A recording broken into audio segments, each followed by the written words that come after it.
মই কৰোণাখিনি কৰাত নিশ্চয় ত্ৰুটি কৰা নাই বুলি ভাবোঁ। তথাপিও আমি কৰিবলৈ কিছু থাকি গ'ল যদি মনত হয়। আজি অৱসৰ হোৱাৰ পিছত মই যেতিয়া অনুশোচনা কৰোঁ মই কি কৰিলোঁ সেইখন পিছলৈ।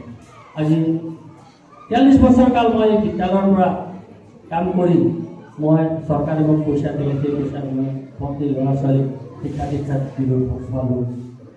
তাৰপৰা মই তাত কি কৰিব পাৰিলোঁ এই কেতিয়াবা যুগ যুগ মনলৈ আহে। আহোঁতে মই কেতিয়াবা হতাশ হওঁ, হয়তো মইতো তাতো বিশেষ একো কৰিব নোৱাৰিলোঁ। যিটো মোৰ দায়িত্ব আছিল, যিটো মোৰ কৰ্তব্য আছিল, মই কৰ্তব্য দায়িত্ব সম্পূৰ্ণ কৰিব নোৱাৰিলোঁ। অনুশোচনাটো এতিয়া হয়, সেই সময়ত হোৱা নাছিল। কিন্তু যেতিয়া মই ইয়াৰ পৰা অৱসৰ ল'লোঁ, অৱসৰ লোৱাৰ পিছত মই যুগ বিশ্বাস কৰি চালোঁ যে হয়তো আৰু মোৰ কৰিব বহুত থাকি গ'ল। মই ৰাইজে বহুত ভাত খাইছোঁ, মই যিমানখিনি কৰিব লাগিছিল ক'ৰবাত যেন মোৰ থাকি গ'ল। গতিকে এই যিখিনি কৰিবলগীয়া যিখিনি মোৰ থাকি গ'ল, কৰিব লাগিছিল, সেই কৰিব নোৱাৰাখিনি মই আজি সমূহ ৰাইজৰ ওচৰত ক'ব বিচাৰিছোঁ। আৰু যিখিনি কৰিছোঁ মই নিষ্ঠা আৰু সততাৰে ইয়াত কাম কৰিছোঁ, ল'ৰা ছোৱালীক শিক্ষাদান কৰিছোঁ।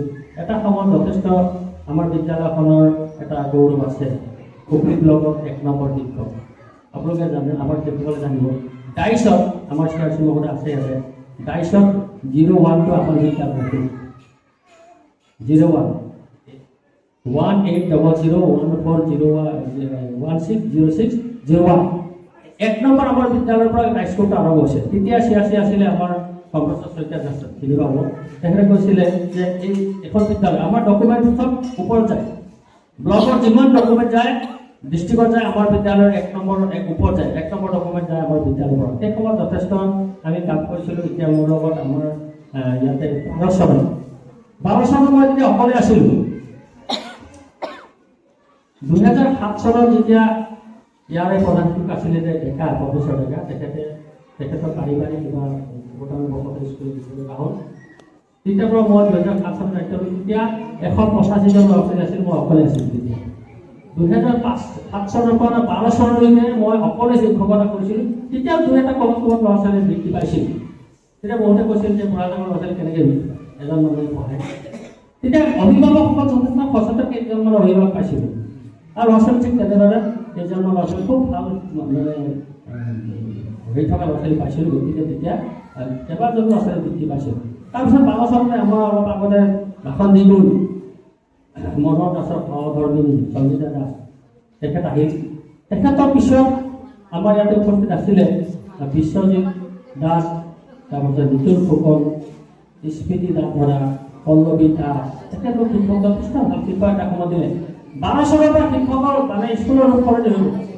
চৰকাৰে যথেষ্ট অনুদান দিলে, স্কুলৰ কনষ্ট্ৰাকশ্যন ভাল হ'ল, সকলো ক্ষেত্ৰত ভাল হ'ল, শিক্ষকো দিলে।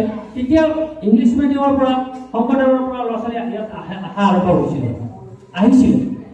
যেতিয়া 14 মানৰ পৰা যেতিয়া আকৌ শিক্ষকবিলাক যাবলৈ আৰম্ভ হ'ল, তেতিয়া আকৌ ল'ৰা ছোৱালী আকৌ বন্ধ হৈ গ'ল। ক্ৰমান্বয়ে ল'ৰা ছোৱালী কমি আহি গ'ল। যোৱা বছৰ 130 জন আছিলে, এতিয়া আমি সেইদিনাখন মই আহোঁতে 110 জনৰ 110। তাত এই বছৰে 20 জন ল'ৰা ছোৱালী শেষ পালে, 110 হ'ল। ল'ৰা ছোৱালী ক্ৰমান্বয়ে শেষ পালে। ইয়াৰ কাৰণটো হৈছে আমাৰ ইয়াত শিক্ষক নাই। আৰু মই সেইদিনাখনেই মই যেতিয়া ইয়াৰ পৰা অৱসৰ গ্ৰহণ কৰি ব্লক অফিচত গ'লোঁ, আমাৰ খণ্ড বিষয়া বাইদেউ আছিলে, বাইদেউ ক'লোঁ, বাইদেউ মইতো আৰু বিদ্যালয়ৰ পৰা 29 তাৰিখে যাম, বিদ্যালয়ৰ অৱস্থা এইটো যে আপুনি কিবা এটা কৰক, বিদ্যালয়খন শিক্ষক দিয়াৰ ব্যৱস্থা কৰক। কৈছে আমিতো চেষ্টা কৰি আছোঁ, পাবা নাই ক'ৰ পৰা টানি হ'লেও দিব লাগিব, আপুনি চিআৰচিক ক'ব। মই চিআৰচিয়ে সম্পূৰ্ণ কথা জানে, কিন্তু মই যে এৰিলোঁ বা এৰি বিদ্যালয়ৰ অৱস্থা এইটো মই আপোনাক জনাব, আপুনি কি ব্যৱস্থা কৰি দিম। তাৰপিছত তাৰ আগত যিজন বিঅ আছিলে, খণ্ড বিষয়া আছিল, তেখেতক মই কথাখিনি মাজে মাজে অৱগত কৰোঁ, বিদ্যালয়ৰ কথা কওঁ যে শিক্ষকৰ অভাৱ, যিমানজন শিক্ষক আছিলে লাহে লাহে শিক্ষকখিনি আঁতৰি গৈছে, ল'ৰা ছোৱালী